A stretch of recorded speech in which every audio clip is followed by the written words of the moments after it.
got a little, probably minute, maybe 2 minute things I'm going to say before the song. It's right after right before Russ's communion talk. Oh, so it's after I surrender all. Yeah. Okay.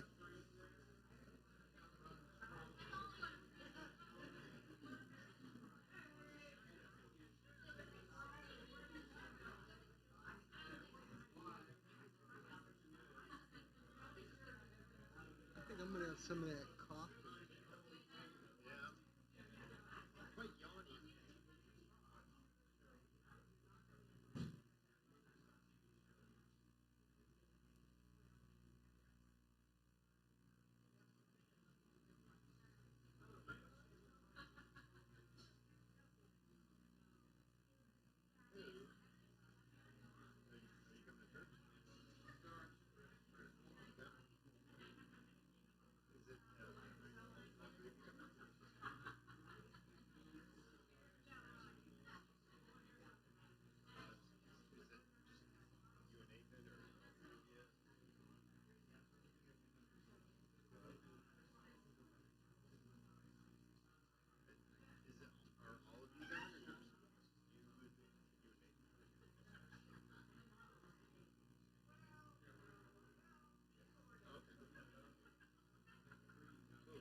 of the sun.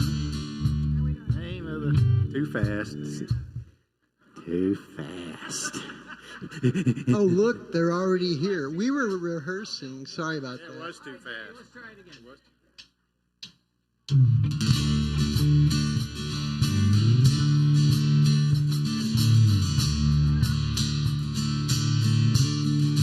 Name of the Father, the name of the Son, name of the Spirit. Lord, we come, gathered together, lift up your name, call on our Savior, fall on your grace, with a joyful sound of our offering, hear the children shout as your people sing. We will rise with you, lifted on your wings, so the world will see that our God saves, our God saves. There is hope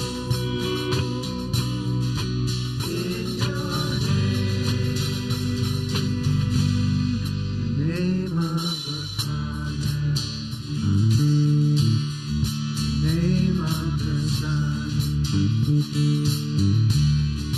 name of the Spirit. Lord, we come, gathered together, lift up your name, call on our Savior, call on your name.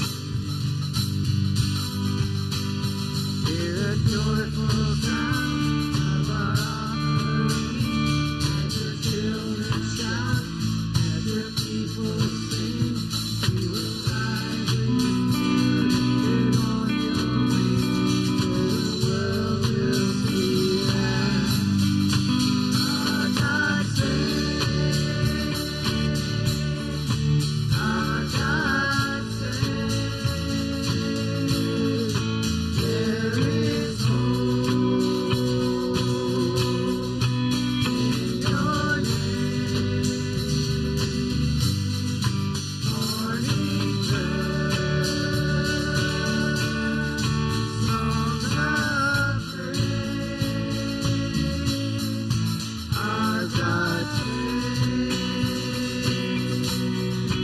our God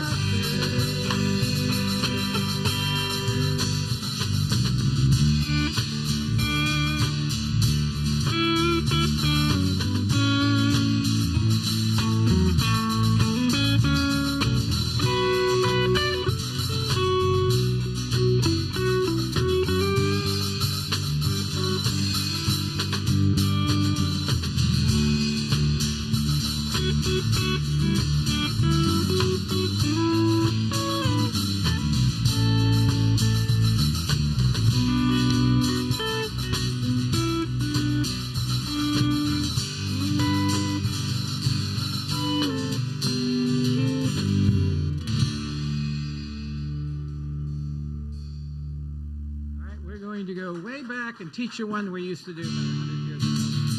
Really, it goes like this.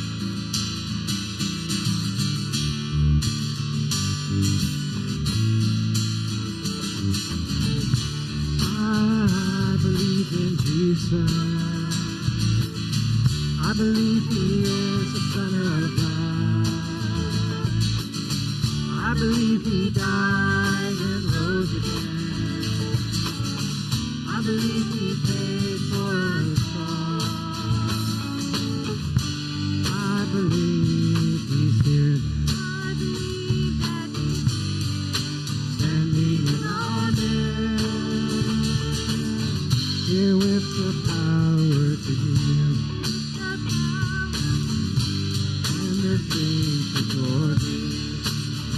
it goes. I believe in you, Lord. I believe you are the Son of God. I believe you died and rose again. I believe you paid for us all. I believe you're here. I believe that you're here. Standing in our midst. Here with the power to heal. The power to heal. And the grace to glory. You guys broke the cardinal rule. You're supposed to, I never sing by myself. You didn't. She was with I know, but whatever. You guys are hanging me out to dry there. Anyway, thanks for coming. And, in light of our 15th anniversary this evening, I thought we might just take a little time to share some of your favorite memories or some of your favorite moments or some of your favorite, things that have happened here or things that have happened to you here, whether it's something funny or something meaningful. 15 years is a long time. Some of you have been here the whole time. Some of you haven't. And so anyway, I just thought we'd just open it up to just something that means a lot to you about being a part of this or whatever. Yes, Brother Paul.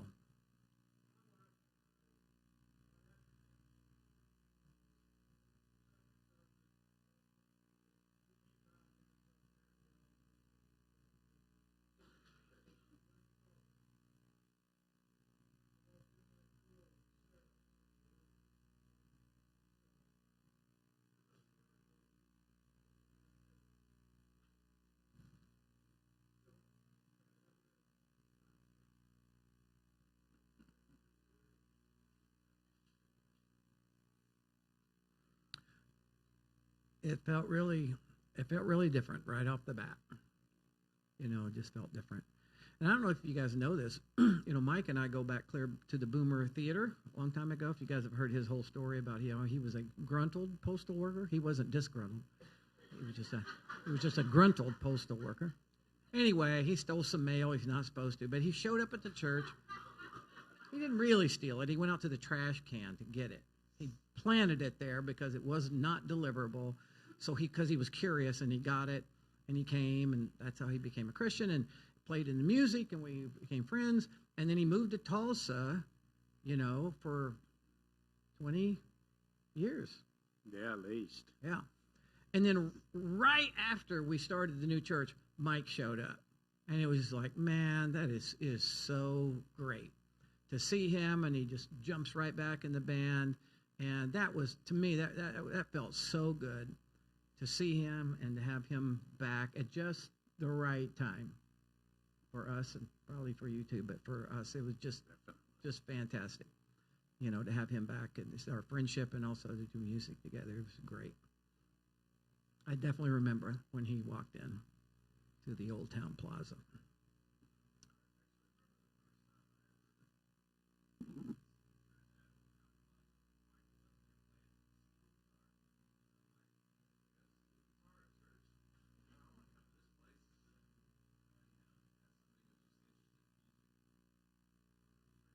How did you show up over there? I didn't know you were over there. Mm-hmm.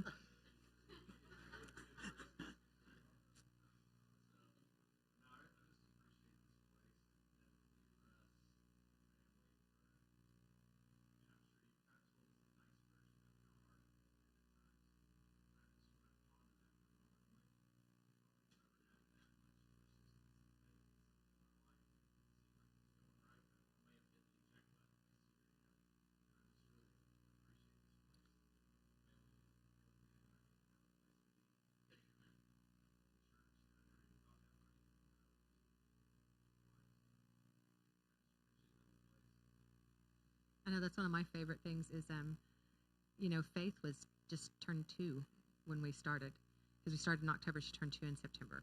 And so, we're trying to get all the emails out and do all this stuff. And there's like 5 or 6 of us at Russ's house trying to get everything done so we can get the church started the next Sunday, after we leave and everything. And I've got, Faith's over there and Lily's over there and the kids are all playing and stuff. And they just have grown up. I mean, she just, at 2 years old, Brian's at the church. had just been there a few weeks, and she toddles over to the edge of the stage and climbs up there, and she's interested in his guitar, and he hands her a rag, and she starts cleaning the guitar. And then that became a thing every Sunday. She went up there, and she cleaned the guitar, and he took her by her hands and swung her around and everything. And, you know, I was sitting up here last Sunday, and I looked out, and Faith is sitting out there with Lyric on her lap. And I was like, that's just so sweet that my little 2-year-old, who Brian swung around and played with and everything, is now holding his 5-year-old, and that they're buddies. You know, I just think that's just our kids growing up together. It's just really cool. Anybody else? Yeah, Brother Jay. My audition for playing drums, I thought was pretty fun. I don't remember exactly how it happened. I just remember telling a previous member of the band that stopped going to the church years ago. I think they were short a drummer one night or something. I was just like, hey, I played drums a little bit in high school and stuff. And, if you're ever short again, just let me know. And then I just thought, yeah, I'll never play the drums or whatever. But it's cool, just my thing. And next thing you know, it's kind of like, hey, so this is like, I don't know, maybe a month later. It's like, so we need a drummer, and you're gonna have to talk to Russ. It's like, oh, okay. And then next thing I know, Russ is like, hey man, you want to meet me at the church on Saturday? Well, okay. We went through like 2 songs. It's just like, okay, it's you're breathing. You look healthy. All right, so he checks out. He's playing the drum. I was like, okay, this will last for a little while. 15 years later. I got grandfathered in, but I got in before they had auditions. Before you had to have talent, You know what the big deal is with talent. Buddy insists on that now, but I wouldn't have got in. The pastor, I guess, they had just like, okay. I got in because I had a lot of dirt on Russ, so That's true. That's true. He knew me from the Boomer Theater days. Yeah, Bill?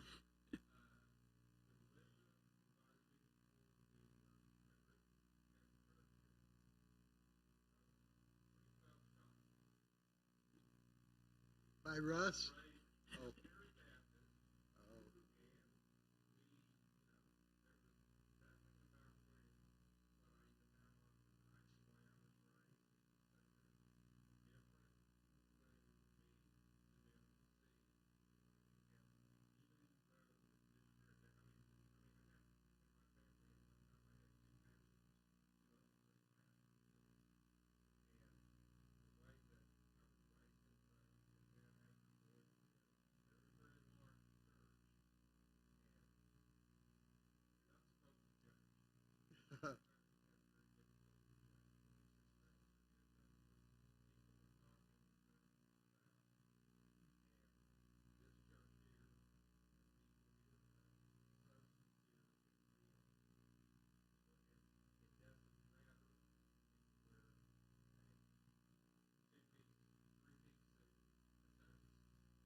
Amen.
Are you old enough to run for mayor?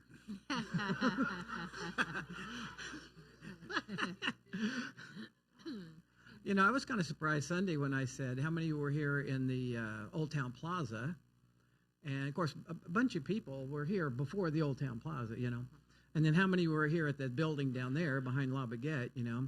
And then how many are in this building? And it was almost half that building in this building. I was kind of surprised, you know. There's quite a few people. So, you know, it's harder to reach, you know, it's harder to reach lost people in some ways now than it was then because we were the only people in town doing, and we still were the only people in town doing what we were doing, especially when we were doing the dramas and stuff like that. And to pull that kind of stuff off is the amount of work that's required to pull those kind of services off that we used to have at Boyd Berry all the time. It is tough. I'm telling you, it is. It took, you know, I'd go off on my study break and I'd spend like a month doing nothing but preparing messages and dramas and all these different things that would go over. We'd ask people 6 months in advance, can you be in the drama on this day? Because we have to have, you know, this person and that. I mean, the planning was just unbelievable, you know. And a lot of people push back when you say, hey, you know, we need to do things with a spirit of excellence. With people, people have to come prepared. You can't get up and speak and just like off the top of your head. You know, you have to really. And a lot of people is like, we want it to be great, but we don't want to put in the work for it to be great. And I just felt disapproval a lot. You know, oh, we love the music, but you know, let's change. You know, people would come and they'd start playing in the band. It's like, let's change everything. It's like, well, you loved the music when you came, and now you want to change all the stuff. And you know, it's like it got this way for a reason. It got really old. It got really old with some of that stuff. And when we started this deal, I mean, I had no idea, but I didn't know what was coming. I didn't know the whole other deal was going to end. And you know, somebody sent me a text Sunday afternoon. Somebody has been around for 20 years, and she said, you know, I appreciate the grace that you have handled the previous situation with at our new church. And you know, I've tried to, when we did that series on what was it, the True Confessions of a Pastor, you know, I kind of got more real and transparent about some of that stuff. But I never want to blame anybody or be bitter about anybody. Or, you know, at first They were turds. That's not. That is. No, the truth is, there were like out of probably 4,000 people who said that was my church, there were probably 5 people who really created the thing that happened. Well, I know, but we don't want to. And so everybody else was an innocent bystander, and they were misled in some ways, and they reacted to what they were told. And I decided, I'd read a book a long time ago by Dawson Trotman, and you guys may not be familiar with him, but he was started the Navigators, and he was the discipleship guy with Billy Graham for all these years. And he said, an old preacher guy had told him, just like, you know, just follow God's call in your life and let the Lord take care of defending yourself. And I decided I'm just not going to do that. I'm not going to go online and do all the stuff and send out letters and whatever.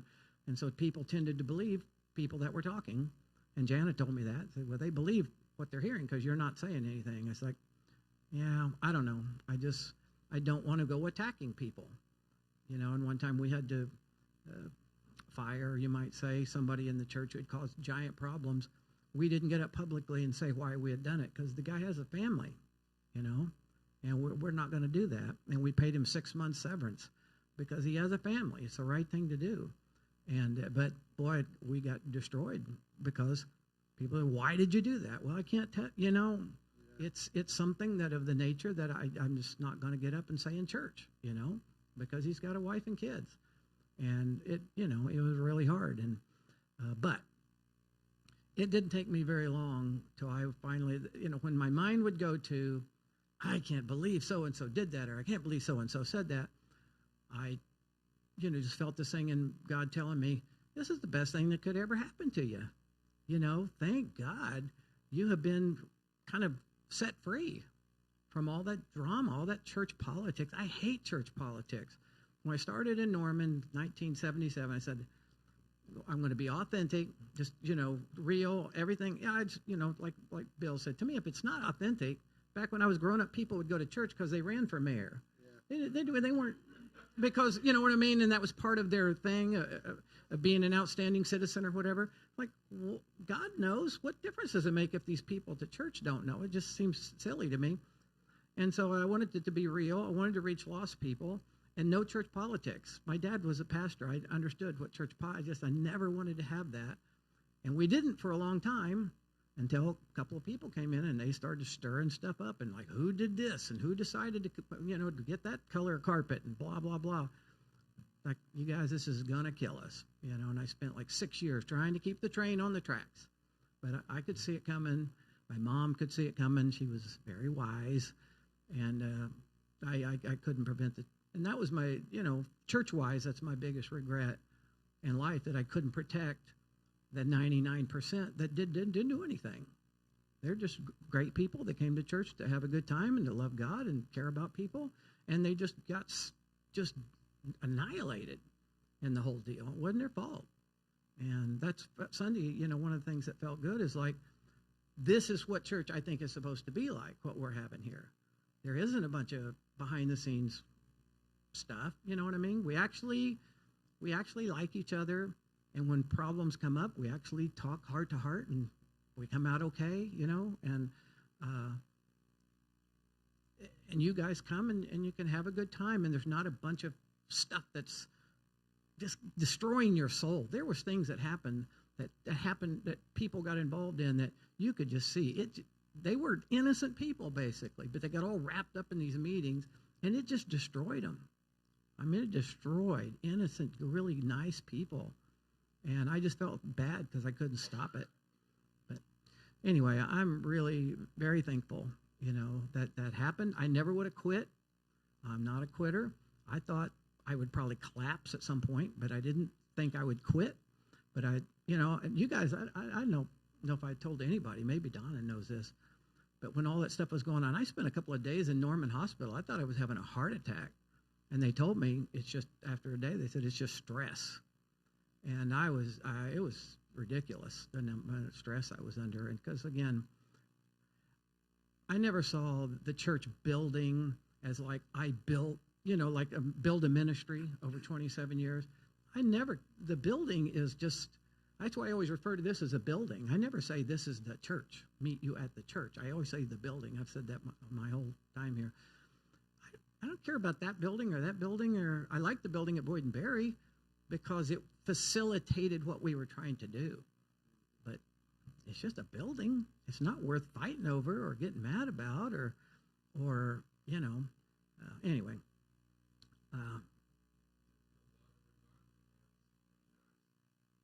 Yeah, I didn't care when we were in Old Town Plaza. We thought it was kind of funny. It's like, okay, we got to borrow PA. And I went to the hardware store, whatever, Home Depot, and I got one of those clamp deals that you used to use when you worked on your car, under the hood. I put one up there, and next week I came back and I said, look, we got two of them now.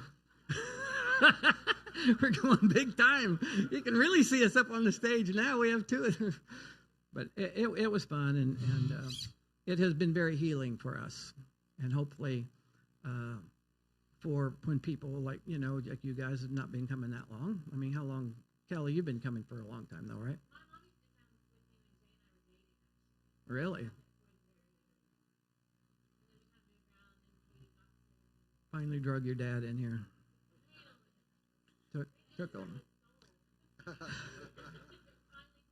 But when these guys can come in, multi-generational, whatever, and enjoy it and not have the drama and the stuff behind the scenes that just eventually, if you find something out, especially you don't think anything's going on and you find out something's going on, it just eats away at people's souls because they trusted God and they trusted people who were representing God.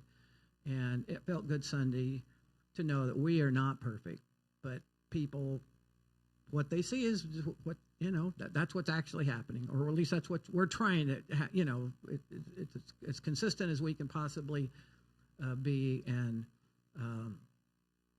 there's not stuff going on that if you found out about, oh my gosh, how mad would people be and stuff like that. I always wanted it to be just real, transparent, And anyway, We don't rehearse next door, by the way.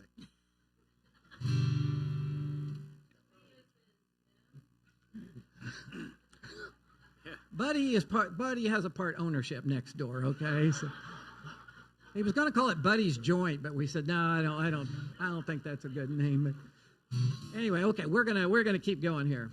But I can't tell you how grateful I am for what God has done these past 15 years for my family. I'll say this real quick, but I told my kids a lot of times, and Jana, my biggest regret in life is that the church overtook and required so much of me, again, to keep the train on the tracks and to keep the thing at a level. And once we got out there, then the money part played such a big role, because our payment was $32,000 a month on that building. Yikes. It wasn't supposed to be that. It was supposed to be a maximum of 6.3 million. And when we signed the deal, none of us knew it. Nobody on the finance team knew it. No, it was 4.7 million. It was 6.3 million. And I said, the day we signed that deal, none of us really understood it. That was the end right there, because the finances were going to kill the church. It was going to be unable to make it. We just didn't know it at the time. But, to not have to be under all that stuff. And anyway, what I was saying is, my biggest regret in life is that trying to serve God then stole my kids of what they should have had from me when they were little, especially Michael. And,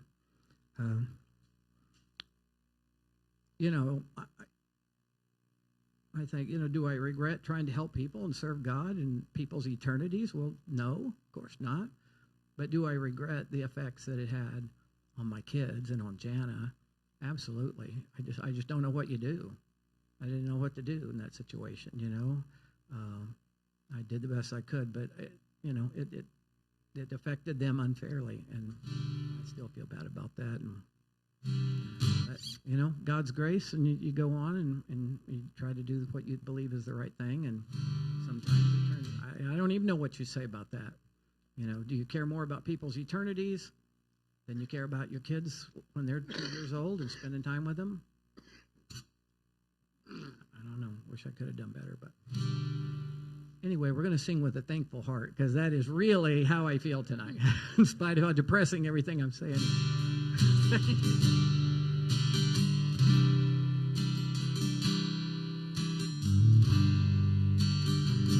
With a thankful heart, and a song of praise, gathered in this place, for the things you've done, and for who you are. Worship you with a thankful heart. So we lift up our hearts, lift up this song to praise to you.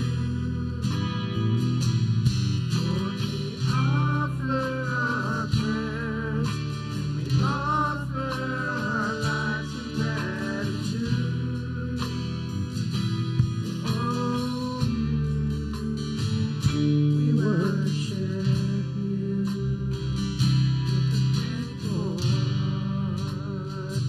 with a thankful heart. We will give you praise. You've been so good, covered us with grace. You have been our strength in a time so dark. We worship you with a thankful heart. Lord, we lift up our hearts, we lift up this song to praise you. Lord, we offer our prayers, and we offer our lives in gratitude. Lord, we lift up our hearts, we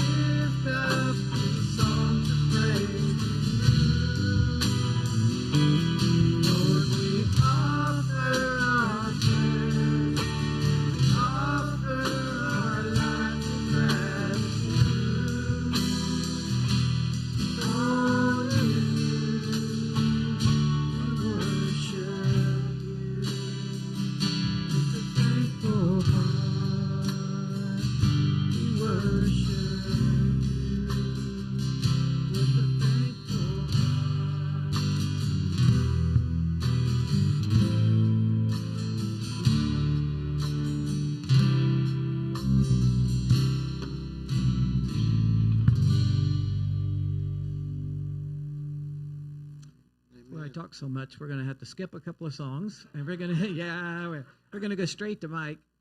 Mike has a song that he's going to sing, and that he wrote it, made up, and then we're going to take communion.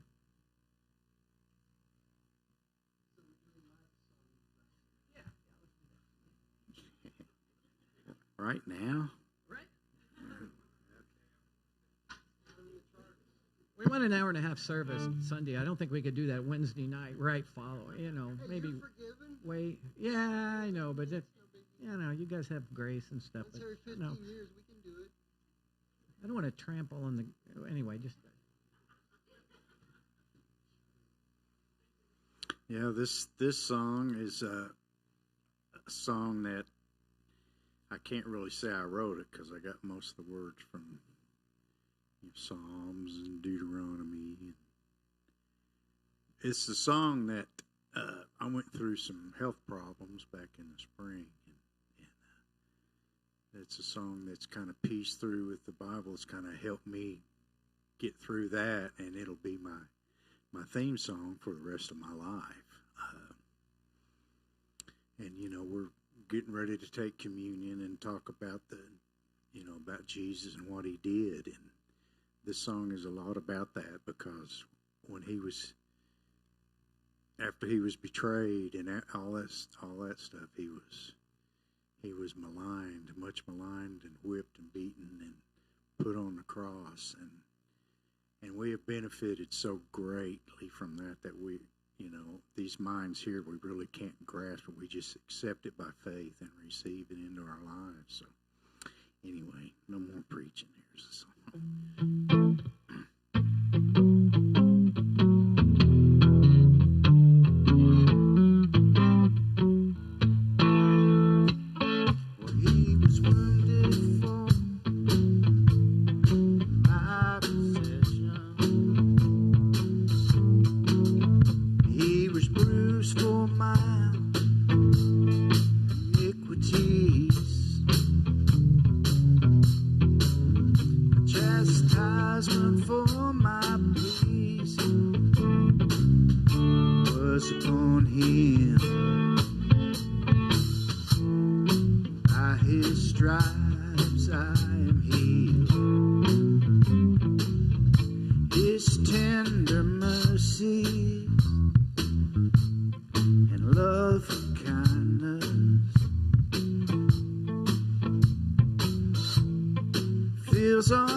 Inside of you,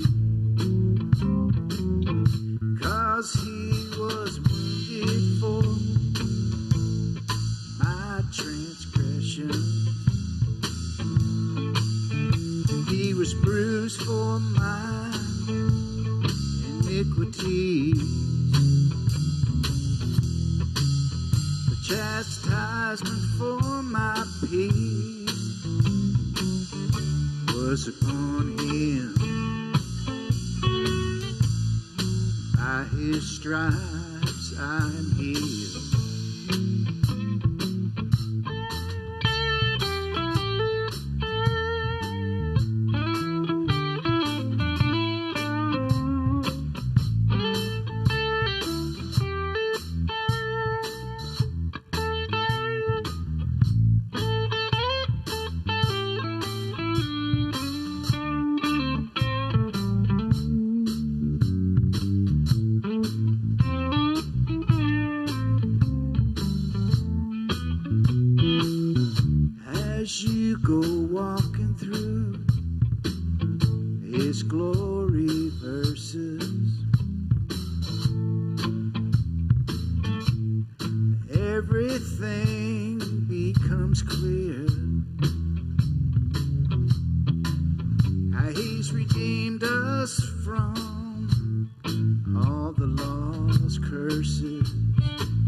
Not written down in here.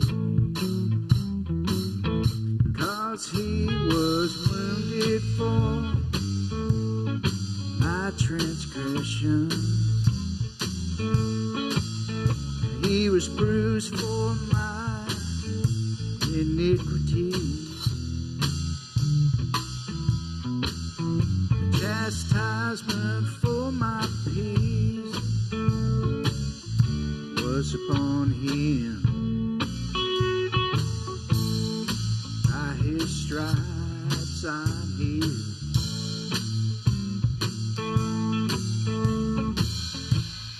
By his stripes I am healed.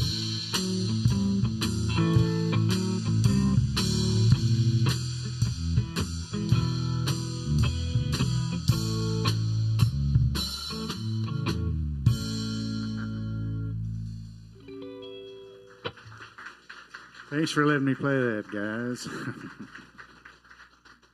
Nothing like a little blues to get you ready for communion. Our kind of church.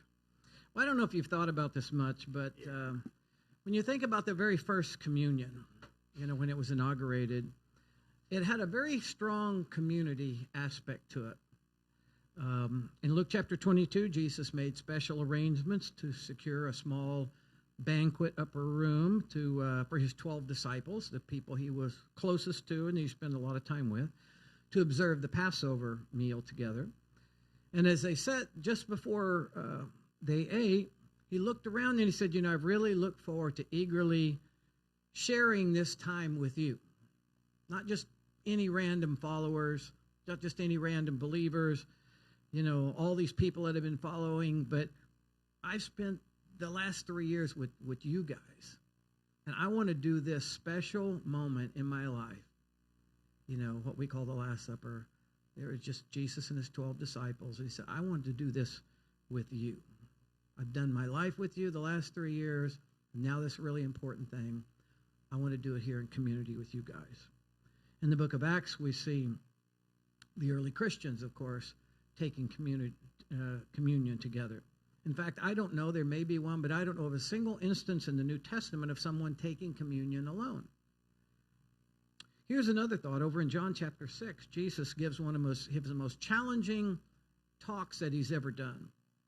And he concludes by saying, unless you eat my flesh and drink my blood, you will not have eternal life. And of course, he was looking forward to his death on the cross and people taking communion. That's what he meant by eat my flesh, drink my blood. But some of the people were confused. They were intimidated by what he said. And in John 6, it says, from this time, many of his disciples turned back and no longer followed him. It was like too much. There was like, oh my gosh, I'm not going that far with it. They were not ready for a certain level of discipleship. They were not up to the challenge of following Christ, whatever it takes, because they didn't understand it. And what he was saying was like, I'm not doing that. So if you take these two ideas together, that communion first was done in community, and communion is not for the spiritually faint of heart, what you have is people who share a special kinship. First of all, their heart's desire to fully be devoted to Christ, no matter what the cost, and a deep sense of community that they have with like-hearted believers, right? People who are serious about it.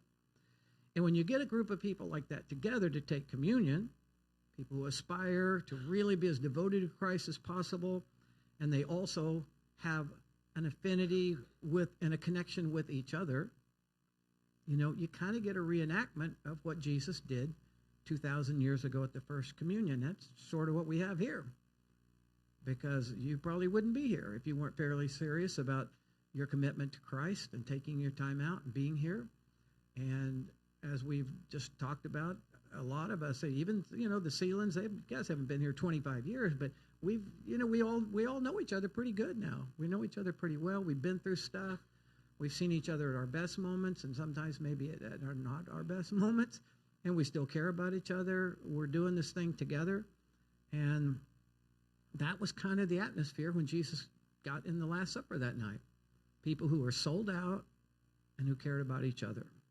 And in Luke chapter 22, Jesus said to his disciples, take this bread.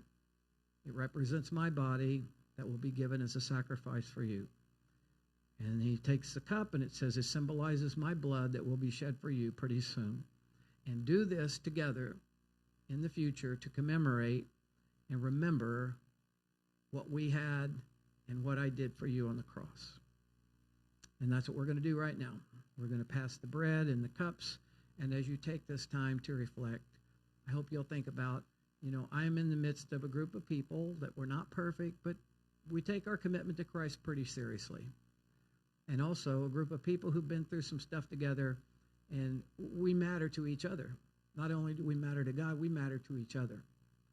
And that's a really great, unique experience in communion that a lot of people don't have, where they love each other and they're really committed to Christ. So just reflect on that a little bit as we take communion, Steve.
never let me go.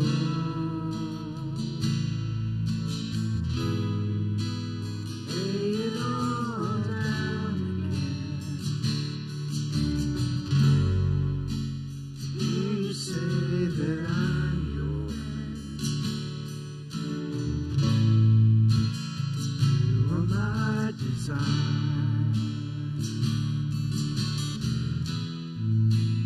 No one else will do.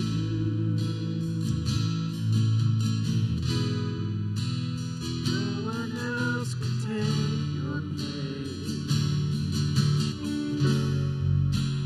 Feel the warmth of your embrace. Help me find a way. Bring me back to you.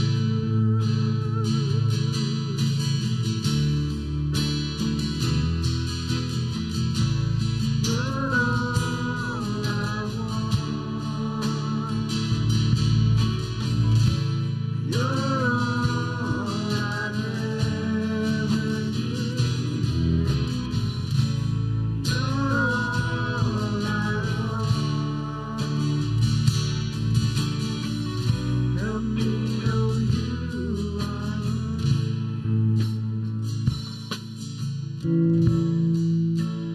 come close to you.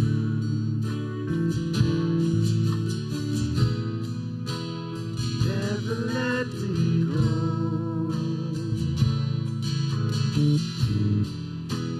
Lay it all down again. You say that I'm your friend. You are my desire. No one else will do. No one else can take your place. Feel the warmth of your embrace. Help me find a way. Bring me back to you.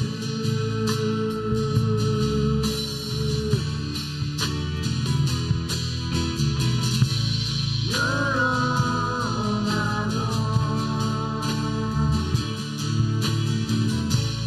You're all I've ever needed. You're all I want. Help me know you are near. You're all I want. You're all I've ever needed. You're all I want. Help me know you are near.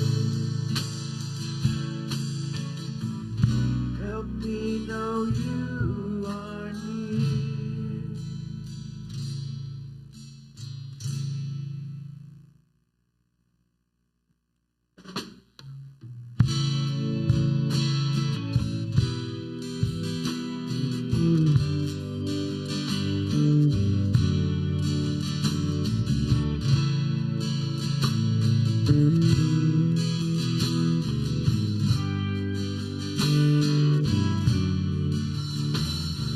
Blessed is the man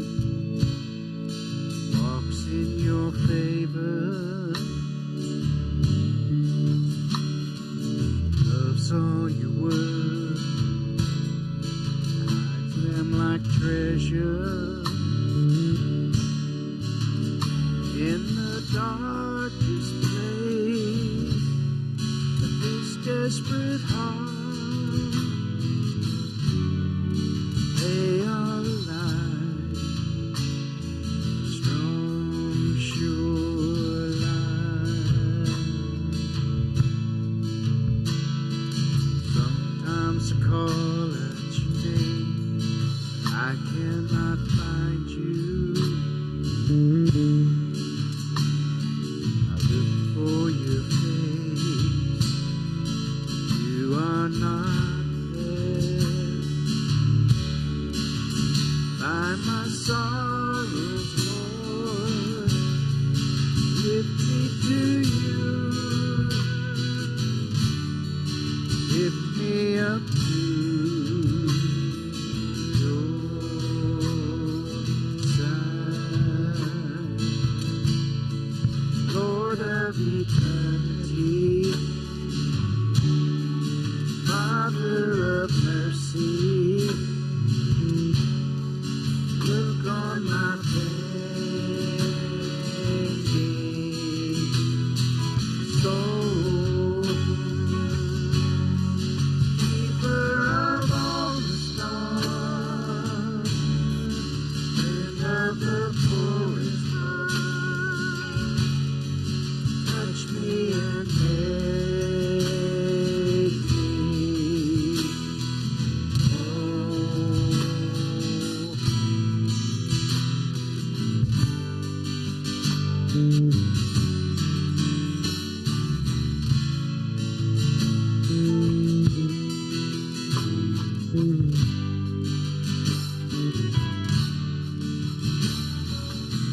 You are my defender.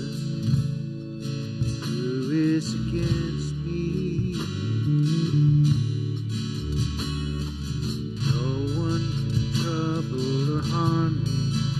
You are my strength. All I ask, all I desire, to live in your house all my days. Lord of eternity, God of all mercy, come to my troubled soul. Keeper of all the stars, friend of the poorest heart,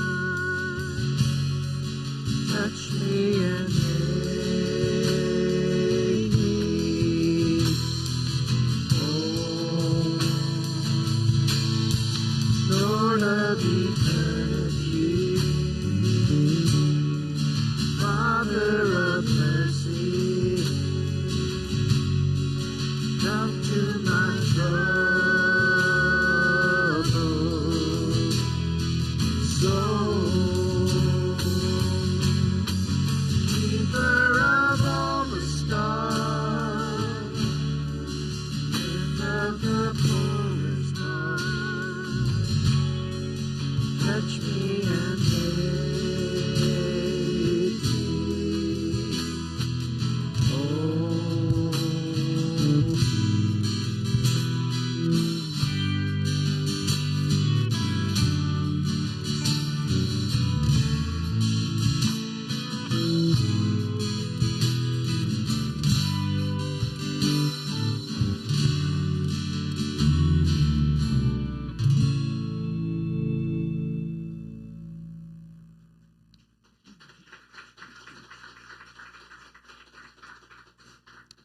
You know, Sunday we had our 15th anniversary, and it was I thought it was a good service. I enjoyed it a lot. And Barbara wasn't here; she was with her brother, who was in the hospital.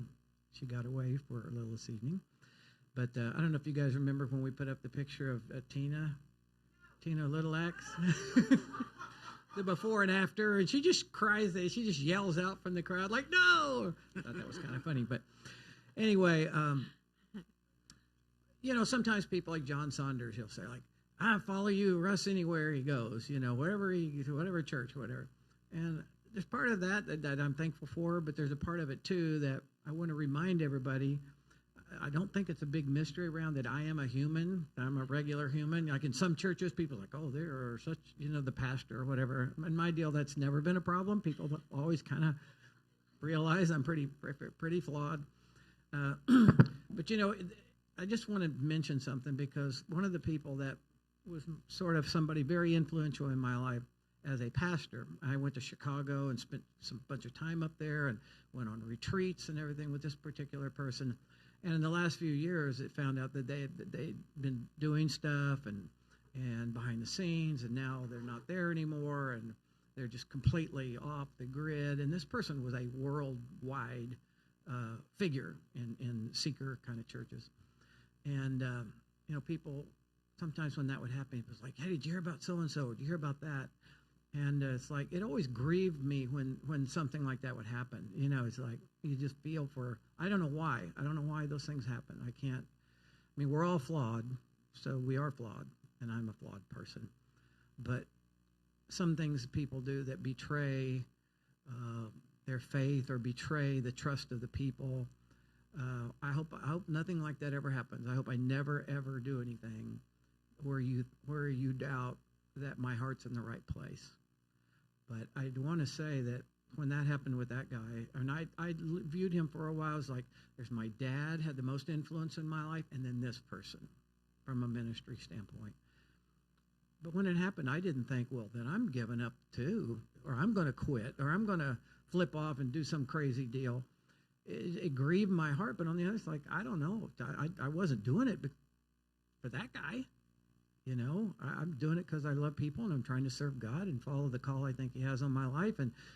But I appreciate everybody's loyalty. I really do appreciate that a lot, because when you sometimes haven't had that, you really, you understand that, and Jana kind of referred to that some Sunday. But I am not a perfect person, and I don't know how long I'm going to be able to keep doing this, because I'm getting old, I don't know how long I keep doing this. I have no plans to quit or anything soon. But, you need to have, and I think everybody knows this, I'm just a reminder, you need to have a faith that's between you and the Lord, you and Christ. And if I screw up or somebody else screws up, that should have no impact on your salvation, your love for Christ, your desire to serve Him, your desire to walk with Him, your desire to be a Christian, because I'm a flawed person too. And whether I'm dead, or hopefully I won't flip out and do something crazy, but one day I'm not going to be doing this, and then you guys are going to have to go on and, you know what I mean, when you walk with God and so like I said, I appreciate your loyalty. I appreciate your belief in me, And people say, I'm going to, financially support this because I believe in this person. I believe in that vision. I share that vision. Maybe I can't get up there and do what he does, but I share the same kind of vision, and I want to be a part of that. But just always remember, anyway, I probably didn't even need to say that. Everybody already knows I'm so flawed, screwed up that, anyway. Like I said, no one has ever tried to put me up on this big pedestal. Reverend or Pastor Russ, like, huh? You say we know. Yeah, we know. It'd feel a lot better if you're going, no, really? You're flawed? What? There's people around me like 5 minutes. They're just like, okay, well, never mind. We know his heart's in the right place, but everything else we're not sure. We're not sure about. Anyway, why did I say all that? I don't know. But anyway, I really do appreciate you guys, and appreciate this church, and appreciate the opportunity to serve God with people who are not, who are equally screwed up as me, but your hearts are in the right place too. Your hearts are in the right place too. And that's the most important thing, because then we can fix things when things go wrong, and we can be honest with each other. Yeah. Joyce back there is giving me the signal. I know what I was going to say. I meant to kind of say all that, but Jana told me the other night, I think, if my memory is, I'm starting to lose it, but I think finally, after like 5 years, she's not going to have a class on Wednesday night next spring. She can come to the Wednesday night service. I've taken communion, and I wish she was here. I always think of that when I'm taking communion. I wish she was here with me. But anyway, she will be, hopefully pretty soon. Here's a song we haven't done in a really long time. Like most of these songs I picked tonight, I don't know how that happened, but it's also straight out of the Bible.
Sunday for a shorter service tonight and last week.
Fries left. Everybody.